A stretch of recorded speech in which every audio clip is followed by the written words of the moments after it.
Hey everyone, it's Mary. Welcome back to my kitchen. I am doing a live demo of what I'm having for dinner tonight. So I don't know what you guys are having. It's a little after 6 o'clock. If you are doing carry out or doing leftovers like I did last night. But tonight I'm making a recipe and I'm going to talk to you a little bit more about this and what this means. I'm roasted butternut squash stew. So I haven't made it before. It sounds really good. So it sounds kind of hearty. It's kind of cold, which was cold, definitely cold yesterday. So I kind of got some things prepared ahead of time. I'll wrap back around and tell you what I did. But let's get started. So I want to cut up the zucchini. This is our quick slice. If you don't have this, this really is kind of a must-have. It's good for soft food. So think not an apple, not an onion, but zucchini or carrot, or not carrots, but zucchini or even fruit or vegetables, just a little bit softer. And there's two different ways that you can slice it. I'll show you this. And so what you think about it, it's not a wedger. So if you have our Pampered Chef apple wedger or any other kind of wedgers where you push down on it, that's not what you do with this. You kind of wiggle it, jockey it back and forth, and you see they're perfect slices every single time. So it's kind of like a glorified version, if you will, of our egg slicer, right? Everyone's had that, and that's good for strawberries and bananas, and that's good for this is good for that as well. But let me just pop this down here. Remember, once again, perfect little disc every single time. But these blades are, can you see them? They kind of like at a point. They're serrated. So this guy, it means business and will slice just about anything. So, and all we're going to do is just make these into half circles. So that's it. This is our cast iron enamel pan, this gray pot back here.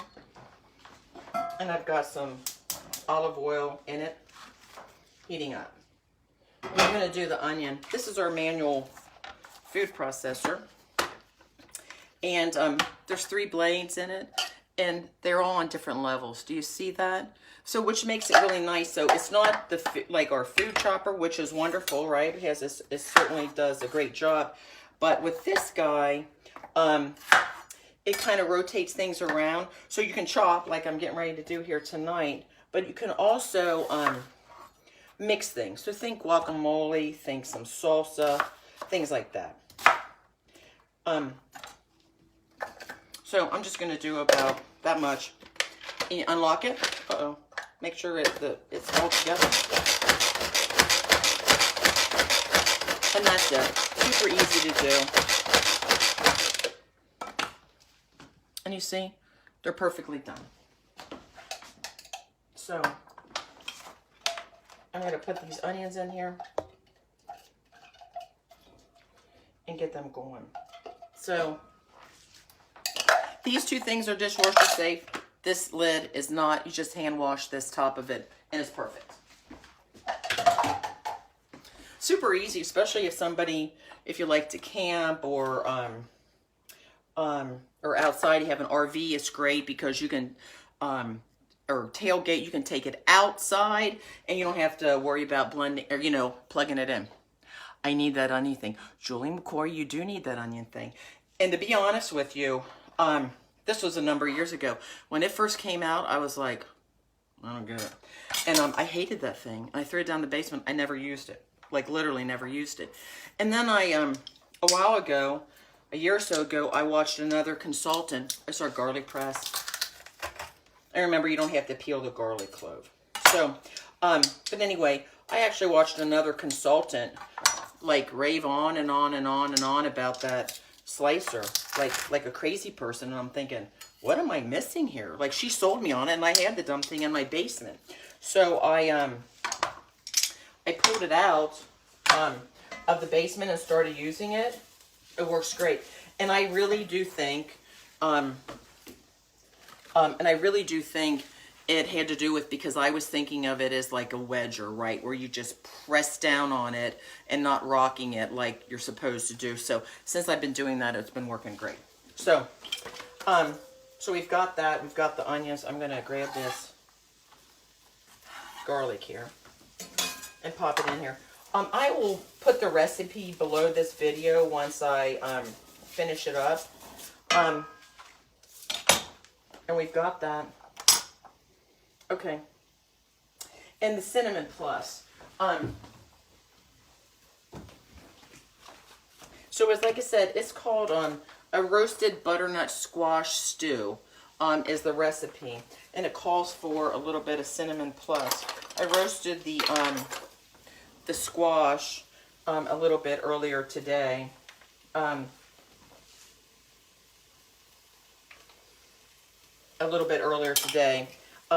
it was ready to go. It seemed like a really kind of a nice recipe. Smells great. It called for crushed tomatoes. I don't typically buy crushed tomatoes. I usually just buy whole tomatoes. Usually the whole tomatoes are kind of better tomatoes, you know, when they come into the grower, than the crushed one. Those a lot of times have blemishes and they're kind of not so great. And the nice thing about it, okay, you got it, Julie, I will take care of that. But I think when you buy the whole tomatoes, they're maybe a better grade of tomatoes, and then I just kind of smush them in the whatever that I'm making. So that's just me personally. That's my personal preference. So you see that? There's nothing sharp at all about that. Because what that actually does, our can opener, it actually unseals it. It doesn't actually cut anything. So it's a much safer and cleaner, honestly, much softer and cleaner.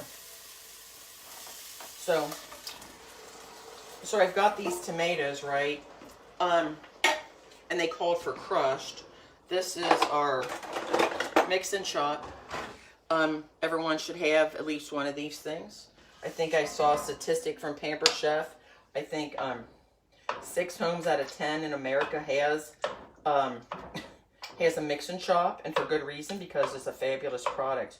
So I'm just chopping up these tomatoes. This is basically what I do if I'm doing it for chili or any other kind of recipes. Like I said, I never buy the crushed stuff. I only buy the whole ones, and then I crush it.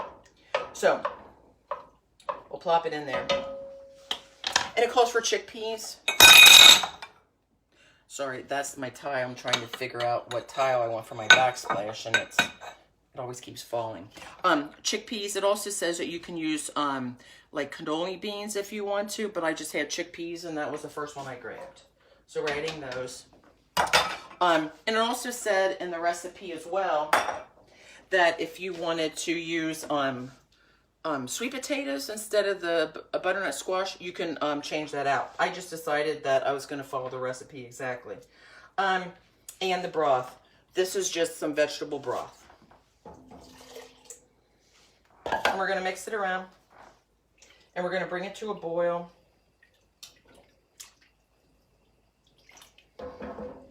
Oh, I forgot the zucchini. Well, that would help, wouldn't it? Oh, jeez. Okay. Well, this is what happens. This is like real life that happens. That halfway through I look around and go, yeah, that ingredient should have went in there, but at least I caught it somewhat in time. Okay, so we'll do that. We'll let it bring to a boil, and then we simmer for 5 minutes, I think. Yeah, reduce heat, simmer 5 minutes. Let me show you where I got this recipe. So remember, I will post this. I'll screenshot the back of it, and I'll post this. So this is part of our Taste Buds line. Pampered Chef introduced this. It's a subscription service. It could just be 1 month, or it could be 3 or 6 months. When it came out in October, I signed up for 6 months because I really wanted to see what this was about. And actually what you get are 3 recipe cards each month. Costs $24.99. And I did a subscription service with another direct selling company a couple years ago. And just something else to do, get you out of your rut of cooking whatever it is that you're cooking at home. So this was the selection for December. It was an herb and onion pork roast, which was fabulous. This rosemary herb chicken and the orzo was wonderful. The orzo was wonderful. In fact, I've made it several times since. And then I'm doing this guy here. And when you get this, and then there's a fourth card that gives you some other ideas on what to do with the remaining spice. So you get these cards, and then you get these spices. And so, and they're pretty substantial. Can you see how much is in there? It's like a little over an ounce and a little less than a quarter. This is the rosemary herb, and this is the one that I've made with that orzo and that chicken. And this was like 0.9 ounces. And you can see how much is still in there, and I've made this 2 or 3 times. So it's kind of a nice way to introduce you to new recipes for your family, kind of a nice way to introduce you to some of our wonderful spices and rubs and herbs and seasoning mixes. So that's called Taste Buds. And like I said, I'll put the link below this recipe in this video. It's a 1 month if you just want to try it out for 1 month. Like I said, when it came out in October, I signed up for 6 months because I really wanted to actually see how it worked and if I was going to like it. Because if I didn't like it, I definitely wasn't going to talk about it to my guest. All right. So we'll do that. And then this is one of our baking sheets. And this is just a butternut squash. It called for about 4 cups. I cut it up and cubed it and roasted it with a little bit of salt and some of that cinnamon plus and a little bit of olive oil for about 20 minutes until it got a little bit nice and golden brown. You see this pot here? This is our coated enamel cookware, or coated enamel cast iron cookware. This is the Dutch oven. It's 6.5 quart. Somewhere in here, I'll show you some of the other enamel coated pieces. I can't lift it with my left arm. I had rotator cuff surgery a couple weeks ago, so I've been trying to kind of limp along with that. But this is our, I think this is a 2 quart pan, which is really nice for a little bit bigger sides, and even you can make that chicken recipe, that one I was telling you about, that chicken and herb and the orzo, that fit perfectly in here for my family. And then this little guy is a little smaller one. It's 1 quart, which is great. I've used it for sides on several occasions since we got it. So it is, if you're thinking about some of those other products that are out there on the market, that's what that is. So like a La Creuset or a Staub or something like that, that is our version of that. And I think it's actually an enhanced. I always think with Pampered Chef, and I've been selling Pampered Chef for a very long time, the thing is what they do is find something out on the market, take all the good parts of it, take some of the bad stuff out of it, and kind of move it around and make it their own. So what I like about this Dutch oven one is, you know, these things are heavy, right? There's no doubt about it. It's cast iron, it's metal, it's heavy. You want that because you want that heavy bottom when you're searing or cooking. You don't want that thin metal because that's when things burn. So you want something a heavy bottom pan or skillet or Dutch oven. But here's what I love about it, is I love this. I love the size of this handle. So with oven mitts, it fits in there perfectly when you're pulling this out of the oven and taking the lid off of it. Those other brands, that's not what their handle looks like. What their handle looks like is this little teeny tiny, because I have one. It's down in the basement, but I have one. It's got a little teeny tiny tab on it, and you're trying to jockey that around and pulling that lid on and off when something's on the when something's coming out of the oven that's really, really hot and heavy, right? Kind of heavy and moving it around. So I love this handle. So that's our Dutch cover, or our 6 quart Dutch oven. And I'm waiting for this to come to a boil. This is another piece of our cookware. And this recipe calls for serving this over quinoa. I already just made this ahead of time. This is our stainless steel. This is the 12-inch stainless steel skillet. It has a lid. I don't know if you can see that. But the nice thing about our stainless steel is it has all the wonderful properties about stainless: searing, heat, distribution of heat when you're cooking. But one of the nicest things about our stainless steel is that there is a non-stick, very, very thin layers of non-stick. So with the stainless showing through. So you can still get that sear, you can still get that fond developed on food that you're cooking in your skillets without having to worry about things sticking because, you know, stainless is wonderful, right? Professional chefs use it. But for the average home cook, stainless can be kind of challenging because we are so used to having things being non-stick that we're just expecting to throw it in there and it not stick, and stainless has to be treated a little bit differently. That's the beauty of the stainless that Pampered Chef came out with, is that it still has that really thin layer of non-stick. So you, for the home cook, someone like myself who wants that version of non-stick but also wants the capability of stainless, you can get that with this cookware. And actually this cookware is 60% off. It's 60% off in the month of January for hosts. So something to think about, as is just about anything, but the special for January, and what I've probably been talking about a lot, is all of our electronic pieces, like our cooking blender and our air fryer and a few other things. Those are 25% off. All of our power tools.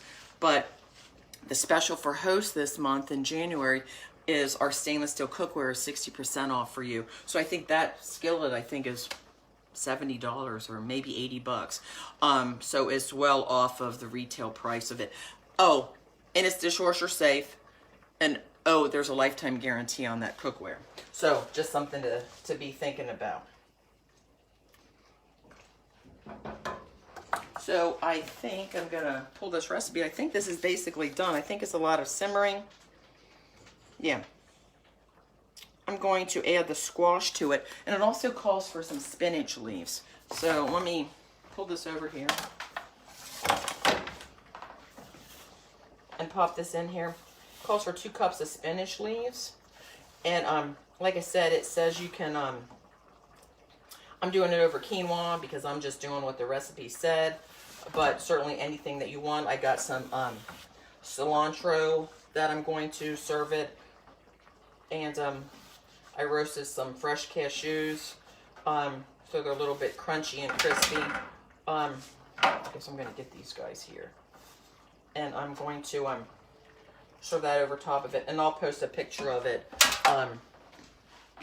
once I'm done. And I've got the baby spinach leaves, right? Just fresh baby spinach leaves. It calls for 2 cups. I don't know. I always think, how does anybody know what 2 cups looks like on something like this? So I'm just going to, it looks really pretty, really. So I'll let this simmer and wilt this spinach, let this spinach wilt down, and I'll adjust the seasonings with salt and pepper. And then I'll post the picture of it. And, oh, hey, Andy, how are you? Hey, Jeanette. Hey, Denny. I don't know if anybody else is. Doc and Carolyn, Cindy, and Robin. So I don't know if anybody's still left, but hey, ladies. Hey, gentlemen. Thanks for stopping by. So I'll post a picture of it, and I'll post the recipe after I do this video and let you know what the final product looks like. And if you're interested in the January show to get that cookware for 60% off like Andy's doing, hey, we want to have you do that. Or if you want another month, that's great too. Or maybe you just want to sign up and check out this, check out the taste buds where this recipe generated from. I'd love to help you do that too, and I'll put a link underneath this video. So thanks for stopping by, but I'm going to plate this up and we're going to have dinner tonight. Thanks. If I can close this out.